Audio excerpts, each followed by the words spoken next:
ولا سوف يعطيك ربك فترضى. كده أملك في الخلفة ضعيف جدا، سيبينا في حالنا وسيبي ابني. القصة دي لكل بنت تأخر زواجها، وكل تأخيرة وفيها إيه؟ فيها خيرة، والخير فيما اختاره الله. المهم، البنت دي كان عندها 38 سنة، تقدم لخطبتها شاب ووافقت، وفضلوا مخطوبين 2 سنين لحد ما تم الزواج.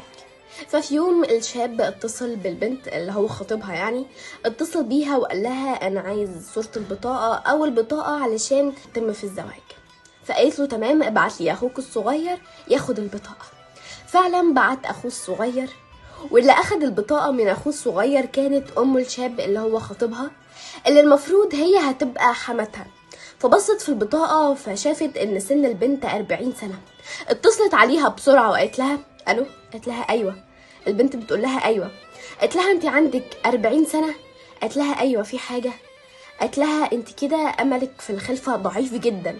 قالت لها يعني ايه؟ قالت لها يعني سيبينا في حالنا وسيبي ابني. وفعلا المفروض اللي هي تبقى حماتها دي اقنعت ابنها انه يسيبها، وفعلا سابوا بعض.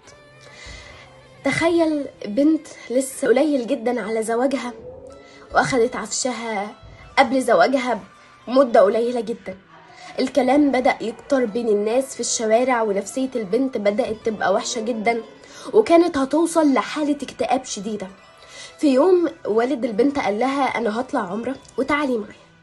فعلا البنت راحت مع والدها العمرة، وفضلت تدعي ربها وتناجي ربها وتدعيه بخشوع وتقول له يا رب انت عارف ان انا مظلومة، اجبر بخاطري يا رب. سمعت دعائها ست عجوز فقالت لها ولا سوف يعطيك ربك فترضى. الكلمات دي دخلت في قلب البنت وقالت ان شاء الله ربنا هيرضيني، ولا سوف يعطيك ربك فترضى. كان البنت المفروض ان هي هترجع، وفي واحدة صاحبتها هتقابلها في المطار. البنت رجعت وصاحبتها دي قابلتها وقالت لها اخدت بالك من الشاب اللي كان راكب جنبك في الطيارة؟ قالت لها ايوه، ليه؟ قالت لها الشاب ده صاحب زوجي واعجب بيكي وعايز يتقدم لك.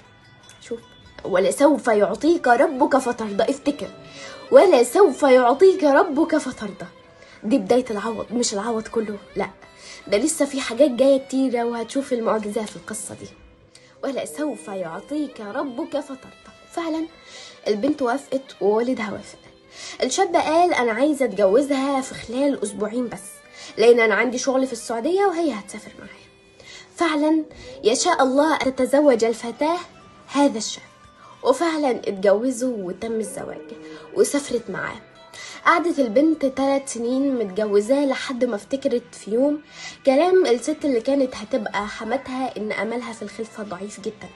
فقالت انا هسيب امري لله، وفوضت البنت امرها لله. البنت عندها 40 سنة واتجوزت بقالها 3 سنين، يعني دلوقتي البنت عندها كام سنة؟ 43 سنة. لحد ما مر فترة على الحدث ده، وبدأت البنت بقدرة الله تعالى ان هي تحس بتعب الحمل. فقالت حتى لو انا حامل فاكيد الحمل مش هيثبت، لكن تركت امرها لله. افتكر، ولا سوف يعطيك ربك فترضى.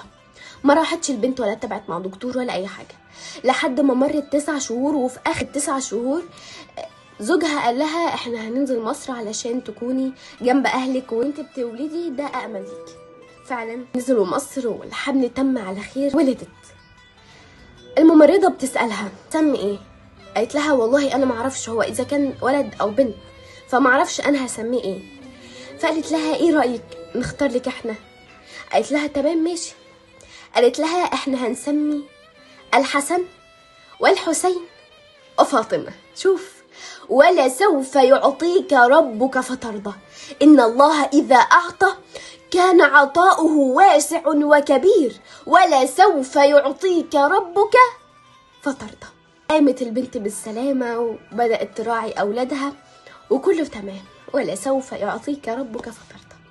بعد فترة سمعوا عن حالة انتحار غريبة جدا. شاب انتحر بسبب مشكلة في الخلفة.